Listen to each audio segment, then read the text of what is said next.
Nag-isip si Cheo Sang ng sandali, at pagkatapos ay iniutos na gawin nila ang gusto nila. Ngunit sinabi niya sa kanyang anak na si Yang na siya ang mangguna sa gawaing ito, at pumayag naman si Yang.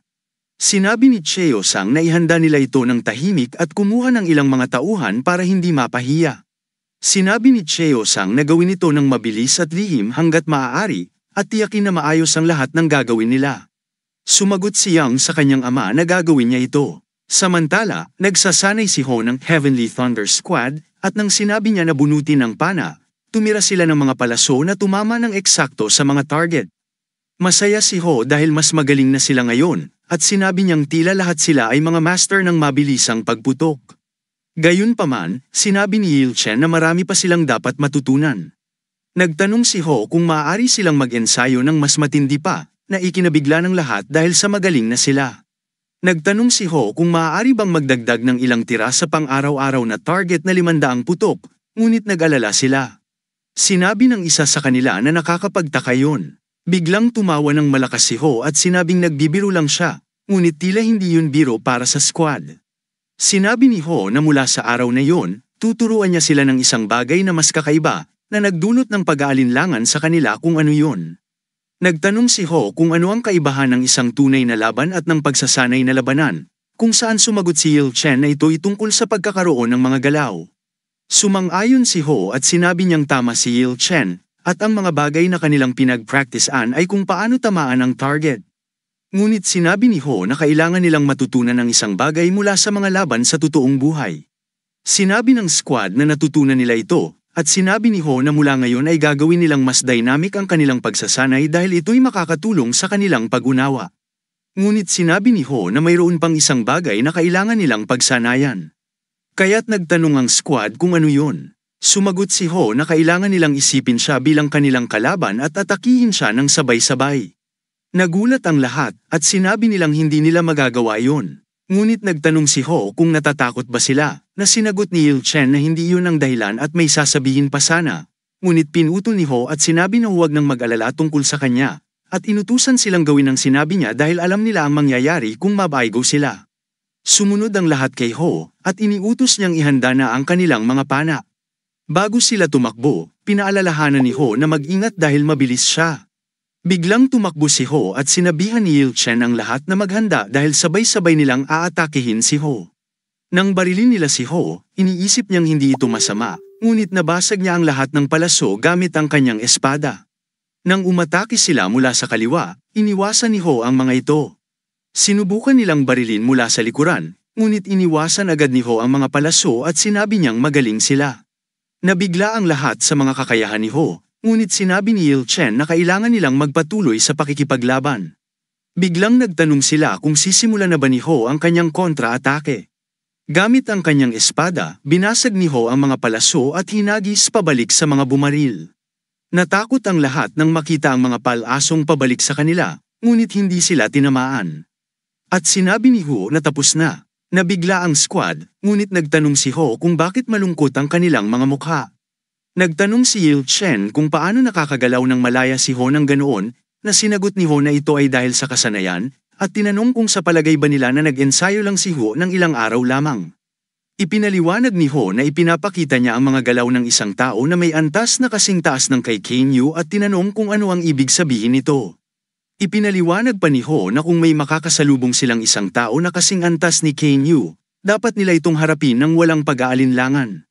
Nagtanong sila kung paano ito posible, ngunit sinabi ni Ho na mayroon pa siyang isa pang tanong at tinanong niya kung ang kanyang mga kasama ay mahina at ang kalaban ay malakas, ano ang dapat nilang gawin. Sinagot ng isa sa mga miyembro ng squad na dapat nilang i-coordinate ang kanilang mga pag-atake, ngunit sinabi ni Yil Chen na yun ay isang nabigong taktika na. Gayunpaman, sinabi ni Ho na ang ginawa nila ay hindi isang coordinated attack, dahil ang isang atake na walang halos lakas ay walang silbi. Sinabi ni Ho na balikan ang kanilang laban at kung paano nagpakawala ng mga palaso. Nang mag-isip ang lahat, napagtanto nila na ang kanilang mga atake ay nakatuon lamang sa isang lugar at may agwat sa pagitan ng ikalawang at ikatlong alon ng pag-atake, kung saan sumagot si Ho na tama yun.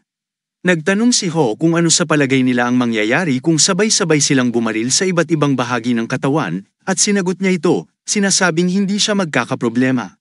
Ngunit hindi madaling maiiwasan ni Kane Yu, mabilis ang paglapit ng mga arrow. At naintindihan ng lahat, sinabi ni Ho na hindi nila mapapabuti ang kanilang mga kasanayan ng mabilisan. Gayunpaman, sinabi ni Ho na kapag ang isang mahinang palaso ay naging alo ng mahihinang palaso, tiyak na maghahirap ang kalaban. Sinabi ni Ho na kung maging isa silang buo sa pakikipaglaban, kahit sino pa ang kalaban, madali nila itong mapapabagsak, at gamitin ang kanilang libreng oras para mag-aral ng sining at mag-ensayo ng biglaan. Mayroon pang isang bagay nang bigla siyang nagpakawala ng mga palaso sa kanila. Ang distansya ay 20 metro ang layo, at kung ang isang kaaway ay makarating sa distansyang yun, dapat silang tumakbo. Nagulat ang lahat, ngunit ipinaliwanag ni Ho na kung ang isang kaaway ay makarating sa distansyang yun, ibig sabihin ay napakahusay nila. Kaya kahit ano paman, dapat silang tumakbo. Nang sinabi ng lahat na naiintindihan nila, sinabi ni Ho na ngayon ay tapos na ang lahat. Naalala niya na sinabi niya kung ano ang mangyayari kung sila'y mab-aigo. Natakot silang lahat habang sinabi ni Ho na dapat sana'y ginawa nila ito ng mas mahusay, at sinabi niyang gusto niya silang pakawalan, ngunit ang pangako ay isang pangako. Sinabi ni Ho na sinabi ni Guak na naubos na ang kanilang mga groceries, at iniisip ng lahat na si Ho ay demonyo, at sinabi sa kanila na ito na ang tamang oras para silang lahat ay manghuli. Samantala, si Kane Yu ay nag-eensayo ng husto sa ilalim ng isang pond, at ramdam niya ang pagod. Ngunit pinagpatuloy pa din niya ang pagsasanay, habang si Ho naman ay pinapanood siya at iniisip na mas gumaling na si Kane Yu. Matapos naman ang nangyari kay Min, humingi ng paumanhin sa matanda at inimbitahan itong maging unang opisyal na dakilang guro ng pamilya. Alam ng matanda na si Min ay nagsalita ng ganoon dahil mahal niya ang pamilya, kaya tinanggap niya ang alok. Bilang dakilang guro, sinimulan niya ang tungkulin ng pagsasanay sa mga disipulo. Hindi nagtipid ang matanda sa pagbibigay ng payo sa bawat disipulo, kaya't habang lumilipas ang panahon, lalong naging malakas ang mga disipulo. Masaya si Ho dahil tama ang kanyang naging desisyon na dalhin ang matanda roon, at naging masakit para sa kanya ang pagmasdan ang lahat ng mag-isa. Iniisip ni Ho na kung magpapatuloy ito, hindi na magtatagal ang muling pagbangon ng pamilya Namgang. Biglang sumigaw si Kenyu, at napakalapit na siya nang tanungin siya ni Ho, kung iniisip niya si Kane. Sinabi ni Kane na huwag sabihin ito dahil sinusubukan niya, ngunit tinanong ni Ho ang resulta. Habang sinusubukang itaas ni Kane ang kanyang espada, hinampes ni Ho ang kanyang kamay gamit ang isang stick, kaya bumagsak ang kanyang espada, at sinabihan siyang huwag nang isipin pa ito. Tinanong ni Ho kung paano siya nang ahas na subukang itaas ang kanyang espada laban sa kanya, ngunit habang hinihilot ni Kenyu ang kanyang kamay, tinanong niya kung saan nakuha ni Ho ang stick na yon. Bigla itong itinapon ni Ho at sinabi kay Kenyu na madali niyang nababasa ang kanyang mga galaw. Napabuntong hininga si Kenyu dahil iniisip niyang nagpapalusot lang ito. Dumating ang matanda at sinabi na sa martial arts, walang perfection. Tinanong ni Ho habang nakayuko kung bakit dumating ang dakilang guro, na sinagot nito na siya'y dumating upang tingnan kung tama bang nagsasanay si Kenyu. Humingi ng paumanhin si Kenyu. Ngunit hiniling ni Ho na huwag masyadong maging mahigpit ang dakilang guro at sinabi ni Ho na gusto lang ni Kane Yu na malaman kung nag-improve na siya o hindi. Sinabi ng dakilang guro na masyado pang maaga para makita ang anumang pagbabago, at habang tinitingnan ang mga dahon sa lupa, tinanong niya kung ito ba ay gawa ni Kane Yu. Galit na tinanong ng dakilang guro kung sino ang nagsabi kay Kane Yu na gawin yon, at sinabing ang adult sword arts ay hindi lamang isang teknik, kundi ito ay isang galaw ng pagkuha ng espada ng may precision at bilis at pinuputol ang kalaban sa gitna. Habang tinitingnan ng mga dahon, nabigo si Kane Yu na hatiin ito sa dalawa. Tinanong ng dakilang guro kung ano ang ginagawa niyang ito, at sinabi kay Kane Yu na makinig ng mabuti, dahil ang adult sword arts ay tungkol sa konsentrasyon, na nagpapahintulot na simulan at tapusin ang isang laban sa isang iglap. Isang solong hiwa na kailangang ibuhos ni Kane Yu, ang lahat ng kanyang makakaya. Bago umalis, sinabi ng dakilang guro na kung may oras si Kane Yu upang maghiwa ng mga dahon, dapat niyang gamitin ang oras na yun upang muling bunutin ang espada.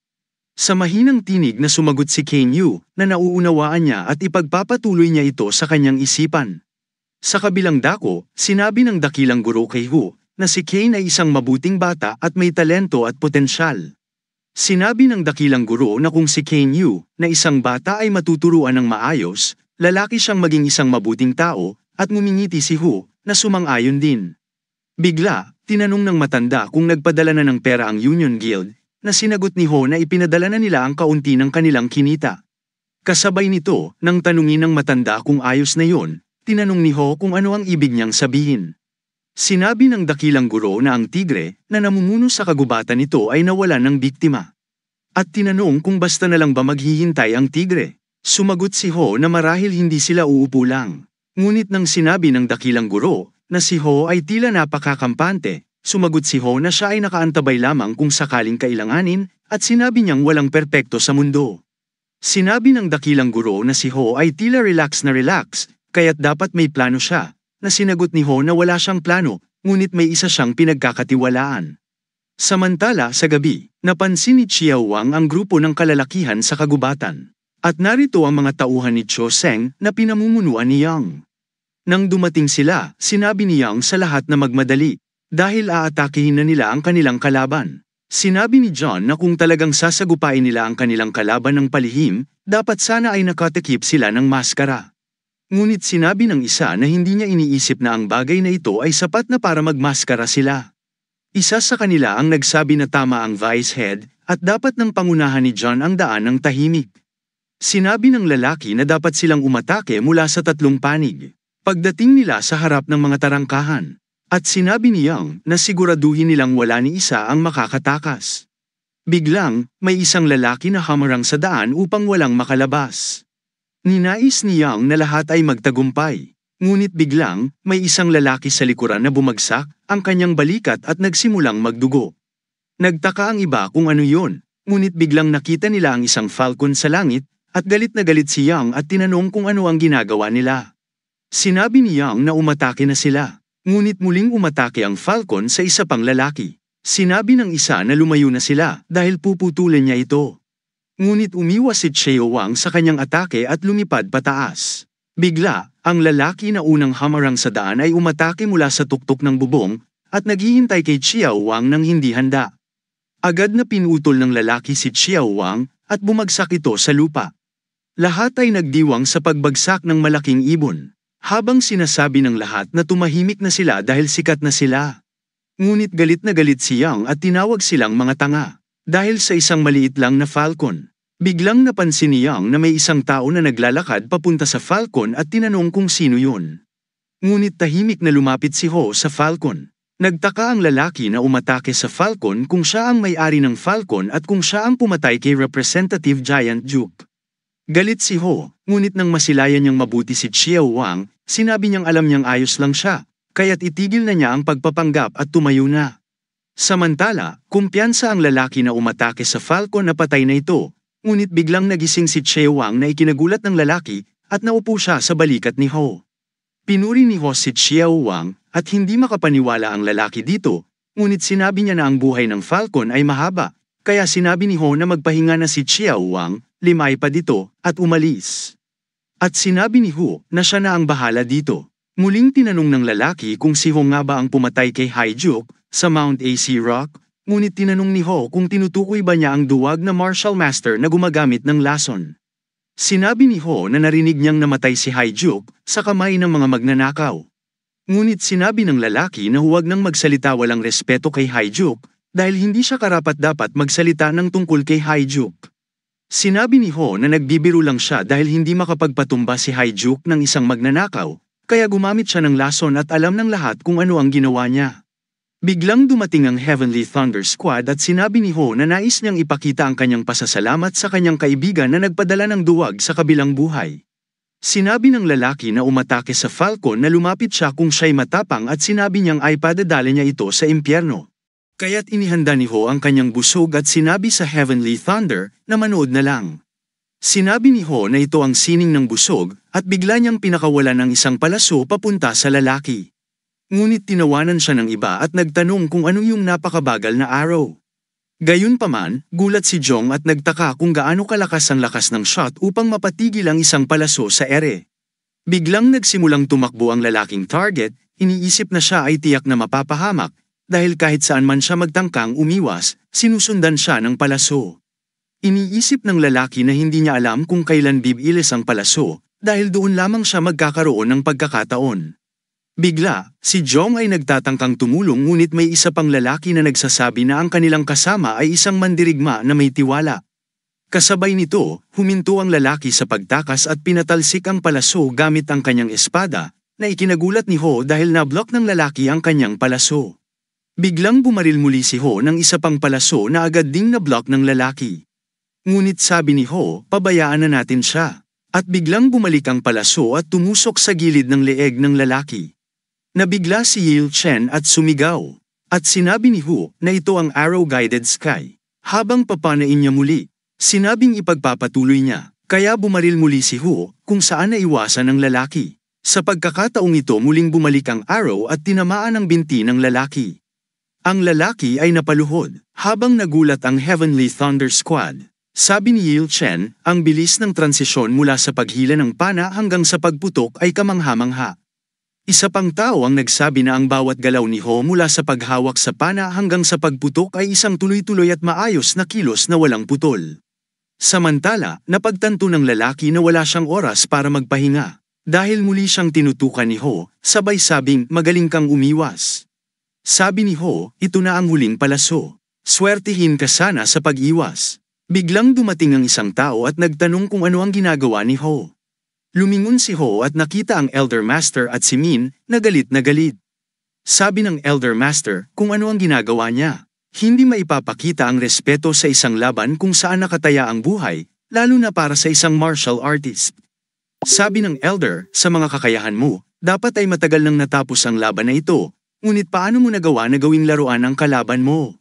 Nahihiyang naramdaman ni Ho at tinanong ng Elder kung saan niya natutunan ang ganitong klase ng walang respetong ugali. Tinanong ng Elder kung si Yogi So-moon ang nagturo nito kay Ho, at umiling lang si Ho. Tinanong muli ng Elder kung si H1 ay nagturo sa kanya nito, at muli umiling si Ho.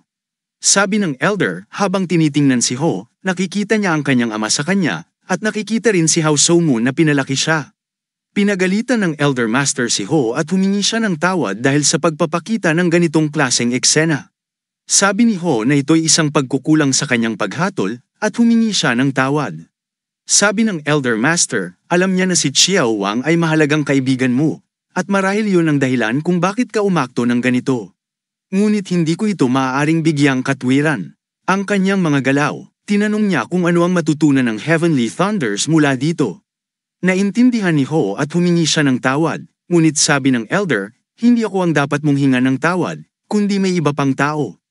Humingi ng paumanhin si Ho sa lalaki, at sinabi na bilang isang martial artist, nagawa niya ang isang nakakahiya at hindi marangal na bagay. Ngunit sinabi ng lalaki na wala siyang masabi dahil siya ang may kakulangan sa mga kasanayan. Sabi ng lalaki, dapat tapusin na ang laban at tigilan na ang mga salita. Nagpakita ang lalaki ng hindi pangkaraniwang battle cry, at tanong ni Ho kung paano ba niya haharapin ang kahihiyan na ito. Biglang bumaril si Ho gamit ang pana, at sinabing ito na ang huling paghatak niya sa kanyang pana. Ngunit dapat na hindi niya ito ikamatay. Sinabi ni Ho na hindi ito paraan para insultuhan siya, ngunit aksyon ng respeto at malalim na pagbawi sa kanyang nagawa. Ang mga kasama ng lalaki ay nagulantang dahil alam nila na ito'y isang life sacrificial move. At nagmamadali siyang umatake upang paputukan siya. Nagulat ang lalaki dahil ang putok ni Ho ay parang isang dragon. Iniisip ni Ho kung posible bang may ganitong klaseng martial arts. Samantala, napagtanto ng Elder na ito'y isang illusion shooting at naisip niyang matagal na rin mula nang huling makita niya ito sa personal. Biglang tinamaan ng palaso ang balikat ng lalaki at siya ay bumagsak sa lupa na ikinagulat ng kanyang mga bantay. Sinubukan ng mga bantay na gisingin ang kanilang kapitan ngunit siya'y walang malay. Kaya't isa sa kanila ay sumugod upang umatake kay Ho, ngunit pinigilan siya ni Nugon at tinanong kung ano ang kanyang iniisip. Ang ibang mga bantay ay nagsimulang sumugod upang ipaghiganti ang kanilang kapitan at inutusan din niyang ang kanyang mga tauhan na sumugod. Samantala, inutusan din ni Min ang kanyang mga tauhan na palayasin ang mga dayuhang naglakas loob na tumapak sa kanilang lupain. Nagsimula ang labanan sa pagitan ng dalawang panig, at inutusan niyang ang kanyang mga tauhan na patuloy na itulak pabalik ang mga sundalong kalaban. Samantala, napansin ni Min na mas marami ang kanilang mga kalaban, ngunit sinabi niya sa kanyang mga tauhan na huwag umatras. Habang nagaganap ito, napansin din ni Ho ang pagkakaiba sa kasanayan ng kanilang mga tauhan kumpara sa mga kalaban. Napagtanto ni Ho na mas may karanasan ang mga kalaban, kaya nababasa ng kalaban ang galaw ng kanyang tauhan na mas mabilis mag-isip at gumawa ng desisyon. Biglang napansin ni Ho na may nasugatan sa kanilang hanay at sinubukang pumagitna, ngunit sinabi ng Elder Master na hindi ito ang tamang lugar para pumagitna. Sinabi ni Ho na masyadong malaki na ang pinsala sa kanilang panig, ngunit sinabi ng Elder na wala pang namamatay. Sinabi ni Ho na kailangan niyang pigilan ito bago may mamatay, ngunit sinabi ng Elder Master na maaaring may mawalan ng buhay sa laban na ito at mayroong mga masasaktan. Pinaliwanag ng Elder Master na upang maging tunay na martial artist, kailangan nilang magpatuloy, at tinanong si Ho kung balak ba niyang ituring na parang mga mamahaling hiyas ang kanilang mga tauhan. Sinabi ng Elder Master na dumating na ang panahon para ang kanilang mga tauhan ay magbago at umangkop, at pinaalala kay Ho na ginawa nila ang lahat ng kanilang makakaya para turuan ang kanilang mga tauhan upang manalo.